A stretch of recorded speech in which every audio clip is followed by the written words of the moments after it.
मैं जब भी इस रास्ते से गुजरती हूँ तुम एक चीज अपने पीछे छुपा लेते हो। क्या छुपा रहे हो मुझसे? अरे नहीं नहीं मैडम, कुछ नहीं है, मैं तो बस ऐसे ही बैठा हुआ था यहाँ पे। देखो, तुम सिक्योरिटी गार्ड हो, तुम्हारा फर्ज है कि तुम हमसे कोई बात ना छुपाओ। हमने तुम्हें अपनी सिक्योरिटी करने के लिए रखा है। अगर तुम हम लोगों से ऐसे चीजें छुपाओगे तो हम किस पे विश्वास करेंगे? दिखाओ मुझे। अरे कुछ नहीं मैडम, वो थोड़ा बहुत बस ऐसी। देखो, मेरी बात मानो, अगर तुम मुझसे वो चीज छुपाओगे तो मैं नहीं मानूंगी, मैं देख के रहूंगी। इधर दो किताब। ये किताब तुम्हारे पास क्या कर रही है? वो दरअसल मैम साहब, मुझे थोड़ा सा भी टाइम मिलता है ना तो मैं पढ़ लेता हूँ उसमें। वाह, ये तो बहुत अच्छी बात है। पर एक बात बताओ मुझे, तुम तो ऑलरेडी नौकरी कर रहे हो ना सिक्योरिटी गार्ड की, तो ये पढ़ाई? वो दरअसल मैम साहब, मेरे घर की हालत ना ठीक नहीं है, तो उसी को पूरा करने के लिए मैं सिक्योरिटी गार्ड की नौकरी करता हूँ। और मेरा ना पढ़ाई में मन लगता है, तो इसलिए मैं पढ़ाई कर लेता हूँ मुझे जब भी टाइम मिलता है। पढ़ना लिखना अच्छी बात है, पर तुम ये छुप छुप के क्यों पढ़ते हो? वो दरअसल मैम साहब, कोई नहीं चाहता कि हम गरीब लोग आगे बढ़ें, इसलिए मैं सबसे छुप के पढ़ाई करता हूँ। और एक आप हैं जो आप मुझे कुछ नहीं बोल रहे। अच्छा, ऐसी बात है। सुनो मेरी बात, लोगों की बातों पे ध्यान देने की कोई जरूरत नहीं है। तुम पढ़ना चाहते हो ना, तो दिल लगा के पढ़ाई करो, मेहनत करो। मैं भी इसी फील्ड की हूँ। अगर तुम्हें पढ़ाई में कोई भी दिक्कत हो, किसी भी परेशानी का सामना करना पड़े, मेरे पास आना, मैं तुम्हारी प्रॉब्लम सॉल्व कर दूंगी। ये लो, मन लगा के पढ़ना। ठीक है मैम साहब।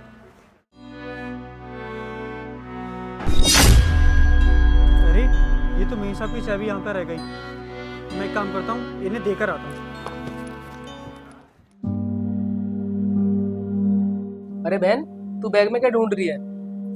वो भैया, मेरी फर्स्ट सेमेस्टर की बुक्स खाली पड़ी थी, मैं तो यूज करती नहीं हूँ। वो नीचे सिक्योरिटी गार्ड है ना, वो पढ़ता है, तो मैंने सोचा कि अपनी किताबें उसको दे दूँ, उसके काम आ जाएंगी।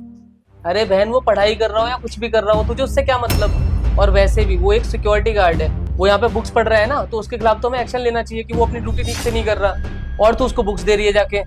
भैया कैसी बातें कर रहे हो आप? आपका दिमाग तो खराब नहीं हो गया है? वो गरीब है, सिक्योरिटी गार्ड है, इसका मतलब ये थोड़ी ना कि उसको पढ़ने का हक नहीं है। जैसे हमको पढ़ने का हक है, ऐसे उसे भी पढ़ने का हक है। हम लोग इतने सक्षम है कि उस बेचारे की मदद कर पाए, हमें उसकी मदद करनी चाहिए। ये नहीं बोलना चाहिए कि उसे किताबें मत दो। चल ठीक है, वैसे भी ये किताबें तेरे काम की तो है नहीं, तू दे भी देगी तो क्या ही होगा। अच्छा, मैं ये बोल रहा हूँ कि मैं अंदर जा रहा हूँ, और ना पापा शाम को लेट आएंगे, तो तू खाना बना लियो, ठीक है? हाँ ठीक है, मैं बना दूंगी, आप जाओ। चल ठीक है। अरे तुम यहाँ क्या कर रहे हो? वो मैम साहब, आपकी ना ये चाबी नीचे गिर गई थी, तो मैं वही देने आया था। अरे हाँ, थैंक यू सो मच यार, तुमने मेरी कीज लौटा दी। अगर ये खो जाती तो बहुत नुकसान हो जाता। अच्छा हाँ, एक मिनट, ये मेरी कुछ बुक्स हैं, ये मेरे तो अब किसी काम नहीं आती, ये ना फर्स्ट सेमेस्टर की थी। तुम एक काम करो, तुम इन बुक्स को रख लो, तुम पढ़ते हो ना, तुम्हारे काम आएंगी। ये लो। नहीं नहीं मैम साहब, कोई बात नहीं, ये बस किताबें हैं, मैं उससे पढ़ लूंगा।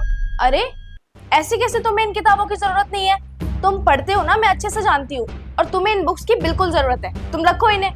नहीं नहीं मैम साहब, ये किताबें आपकी है, तो इसे आप ही रखो। और वैसे भी आपके भाई सही कह रहे थे कि हम लोग पढ़ के करेंगे क्या, हम लोग तो गरीब हैं। मैं तो गार्ड की नौकरी करता हूँ, मेरा गुजारा तो उसमें हो ही जाएगा। तो मैम साहब, ये किताबें आप ही रख लो, मुझे इसकी कोई जरूरत नहीं है। ओह, तो तुमने मेरे बड़े भैया की बातें सुन ली थी। ऐसा है, मेरे भाई की बातों का बुरा मानने की बिल्कुल जरूरत नहीं। वो क्या है ना, उनको पता नहीं है कि तुम कितनी मेहनत से, कितनी शिद्दत से, कितनी लगन से पढ़ाई कर रहे हो, और अपनी साथ साथ नौकरी भी कर रहे हो। तुम बहुत ही ज्यादा मेहनती इंसान हो। तुम अपना घर चलाने के साथ साथ अपने सपने पूरे करने की भी कोशिश कर रहे हो, और मुझे अच्छे से पता है कि अगर ये किताबें तुम लोगे तो तुम इन किताबों का अच्छे से इस्तेमाल करोगे। ये किताबें तुम्हारे पास होनी चाहिए, इन किताबों को तुम रखो। और मेरा भाई गुस्सा करेगा, इस चीज की टेंशन तुम मत लो, मेरा भाई है ना, मैं देख लूंगी। अब से ये किताबें तुम्हारी है, तुम रखो। Thank you so much ma'am.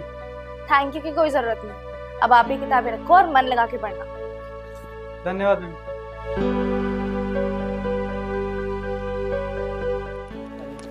Himanshi, Himanshi. हाँ भैया, कौन है ये? अरे मैं चिल्ला नहीं रहा, तूने पहचाना नहीं इन्हें? पहचान ना। नहीं, मैंने नहीं पहचाना। कौन है ये? अरे मैं बताता हूँ, हमारी बिल्डिंग में जो सिक्योरिटी गार्ड की जॉब करता था ना, ये वो है। अब तो पहचानने में भी नहीं आ रहा है। अरे वाह, तुम वही हो सिक्योरिटी गार्ड? अरे वाह, तुम तो बहुत अच्छे लग रहे हो। तुम्हारी नौकरी लग गई कहीं? नौकरी? अरे बहुत बड़ी एमएनसी कंपनी में सीईओ बन गए। अरे वाह, चलो ये तो बहुत अच्छी बात है। कॉन्ग्रेचुलेशंस। हाँ दीदी, ये सब जो हुआ है ना वो आपकी वजह से ही तो हुआ है। आपने ही तो मेरी मदद करी थी। दीदी आप याद कीजिए, जब मेरे पास पैसे नहीं हुआ करते थे आप मुझे अपनी किताबें देते थे पढ़ने के लिए। अरे नहीं नहीं, आपको शुक्रिया बोलने की कोई जरूरत नहीं है। आप जो भी कुछ हो ना, अपने हौसले की वजह से हो, अपने मेहनत की वजह से हो। और हाँ, मैं भी ना तुमसे माफ़ी मांगना चाहता हूँ। और मेरी बहन ने ना ये साबित कर दिया तुम्हारी मदद करके कि इंसानियत आज भी जिंदा है। सही कह रहे हो भैया। अरे अब यहीं खड़े खड़े थोड़ी बात करते रहेंगे, अंदर भी बैठोगे ना। आओ चलो अंदर।